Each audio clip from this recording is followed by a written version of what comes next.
આપણે હોટલ રેસ્ટોરન્ટમાં અલગ અલગ ટાઈપના સાલસા ટેસ્ટ કરતા જ હોઈએ છીએ, તો આજે આપણે કૂણી જે કેરી અત્યારના આવી રહી છે એના સાલસા બનાવી રહ્યા છે, જે મેં તળેલી રોટલી સાથે સર્વ કર્યા.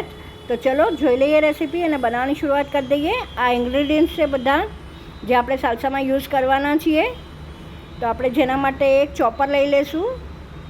એની અંદર પેલા એક નાની કૂણી કેરી છે એ મેં એડ કરી છે, મીડિયમ સાઇઝની. સાથે 3 લીલી મરચી છે અને 10 થી 12 નંગ લસણની કળી છે, જે આપણે પહેલાં ક્રશ કરવાની છે. તો હવે આપણે કળી લસણ એડ કરી દઈશું. હવે ઢાંકી અને ક્રશ કરી લઈશું રફલી. તો જોઈ શકો છો ક્રશ થઈ ગયું છે. તો હવે આપણે એક મીડિયમ મોટો કાંદો હોય તો એક જ લેવાનો, નહીં તો 2 નાના કાંદા છે જે મેં એડ કર્યા છે અત્યારે.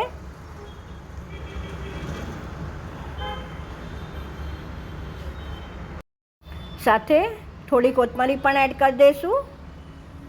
હવે આપણે ફરીથી ઢાંકીને ક્રશ કરી લઈશું.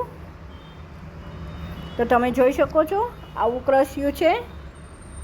તો હવે આપણે એમાં લીંબુ છે, આપણી તોતાપુરી કેરી છે એટલે થોડી ખટાશ ઓછી આવી છે, તો મેં લીંબુ જે ફ્રોઝન છે મારું એ મેં એડ કર્યું છે 1 ટેબલ સ્પૂન. સાથે રેડ ચીલી છે, કેમ કે હજી આપણે ટમેટો કેચઅપ બી એડ કરવાના છે એટલે બેલેન્સ કરવા માટે ટેસ્ટ. સાથે એક મોટું કેપ્સિકમ છે રફલી ચોપ કરીને, એ પણ આપણે એડ કરી દઈશું. હવે ફરીથી ક્રશ કરીને રેડી છે. તમે જોઈ શકો બહુ ટેંગી લાગી રહ્યું છે. તો ચલો કાઢી લઈએ બાઉલમાં. હવે આપણે સ્વાદ અનુસાર એમાં મીઠું એડ કરશું. સાથે 3 ટેબલ સ્પૂન આપણે આમાં ટમેટો કેચઅપ એડ કરવાના છે ટેંગી બનાવવા માટે.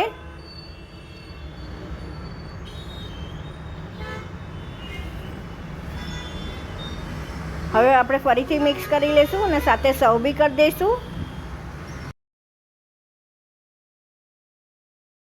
તો રેડી છે સર્વ થઈને મારું મેંગો સાલસા. આઈ વિશ તમને શ્યોરથી આ રેસીપી ગમી હશે. જો ગમી હોય તો લાઈક શેર અને સબસ્ક્રાઈબ કરવાનું નહીં ભૂલતા.